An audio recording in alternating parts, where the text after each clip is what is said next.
భూభారతి 2025 చట్టం రైతులకు భద్రత కల్పిస్తుందంటూ రాష్ట్ర రెవెన్యూ, గృహ నిర్మాణ, సమాచార శాఖ మంత్రి పొంగులేటి శ్రీనివాసరెడ్డి అన్నారు. ప్రతి రైతుకు భరోసా, భద్రత కల్పించాలని ముఖ్యమంత్రి రేవంత్ రెడ్డి, మంత్రులు, ఎమ్మెల్యేలతో కలిసి భూభారతి చట్టాన్ని రూపొందించామంటూ మంత్రి తెలిపారు. భూభారతి చట్టం గురించి ప్రజలకు, రైతులకు అవగాహన కల్పించేందుకు గాను తరూర్ మండల కేంద్రంలో తహసీల్దార్ కార్యాలయం వద్ద ఏర్పాటు చేసిన అవగాహన సదస్సు కార్యక్రమానికి ముఖ్య అతిథిగా మంత్రి హాజరయ్యారు.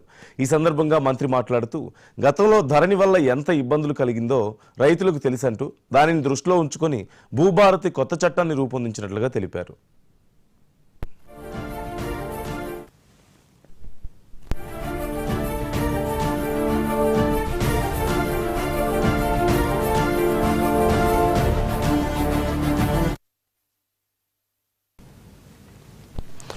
తెలంగాణలో 4 పైలట్ ప్రాజెక్టులుగా ఏర్పాటు చేసి భూభారతి చట్టం అవగాహన కల్పించి భూ సమస్యల పరిష్కారానికి కృషి చేస్తున్నామంటూ మంత్రి పొంగులేటి శ్రీనివాసరెడ్డి తెలిపారు.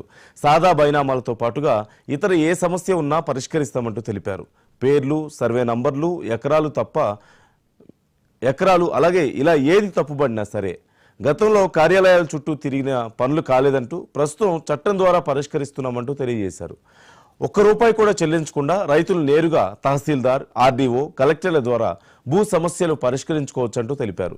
మే 1 నుంచి ప్రతి రెవెన్యూ గ్రామానికి అధికారులు వచ్చి రైతుల నుంచి దరఖాస్తులు స్వీకరించి పరిష్కరిస్తారంటూ తెలిపారు. ఈ చట్టంతో పాటుగా అవసరమైన సవరణలు చేయడానికి అవగాహన సదస్సులు నిర్వహిస్తారంటూ తెలిపారు. ఆధార్ కార్డు లాగా భూధార్ కార్డును ఇస్తామంటూ మంత్రి తెలిపారు. 26,000 సాదా బైనామా దరఖాస్తులు పరిష్కరిస్తామంటూ తెలిపారు.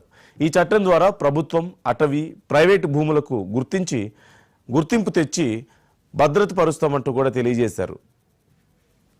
తెలంగాణ రాష్ట్రంలో 2025 భూభారతి చట్టం ఏదైతే పేదోడు ప్రభుత్వం కావాలని, అది ఇందిరా ప్రభుత్వం ప్రతి పేదవాడి కన్నీరు తుడవాలని, ప్రతి పేదవాడి ఆవేదన వినాలని, పేదవాడి ముఖంలో చిరునవ్వు చూడాలి అని గౌరవ ముఖ్యమంత్రి రేవంత్ రెడ్డి గారి నాయకత్వంలోని మన ఇందిరమ్మ ప్రభుత్వం తప్పకుండా అభివృద్ధి సంక్షేమ కార్యక్రమాలతో పాటు ఆనాడు ఏదైతే ధరణి ద్వారా రాష్ట్ర వ్యాప్తంగా రైతన్నలు ఎవరికైతే ఇబ్బంది కలిగిందో ఈ రైతన్నలకి అండగా ఉంటామని చెప్పి ఎన్నికల ముందు ఏదైతే వాగ్దానం చేసి ఇందిరమ్మ ప్రభుత్వం వచ్చిన తర్వాత ఈ ధరణిని బంగాళాఖాతంలో వేస్తామని చెప్పి అన్న మాట ప్రకారం ఈనాడు 2000 అయితే పాస్బుక్లు లేకుండా ఇబ్బంది పడుతున్నారు.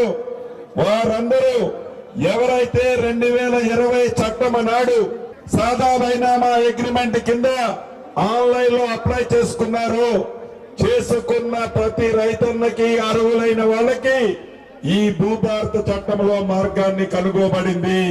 చాలా సంతోషం.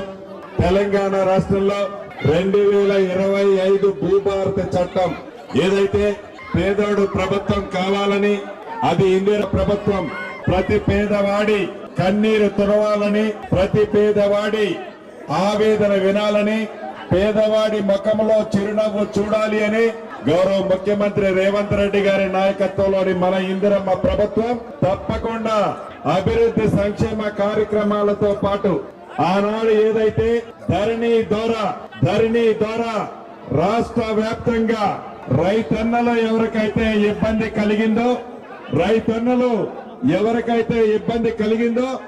ఈ రైతన్నలకి అండగా ఉంటామని చెప్పి ఎన్నికల ముందు ఏదైతే వాగ్దానం చేసి ఇందిరమ్మ ప్రభుత్వం వచ్చిన తర్వాత ఈ ధరణిని బంగాళాఖాతంలో వేస్తామని చెప్పి అన్న మాట ప్రకారం ఈనాడు 2000 అయితే పాస్బుక్లు లేకుండా ఇబ్బంది పడుతున్నారు.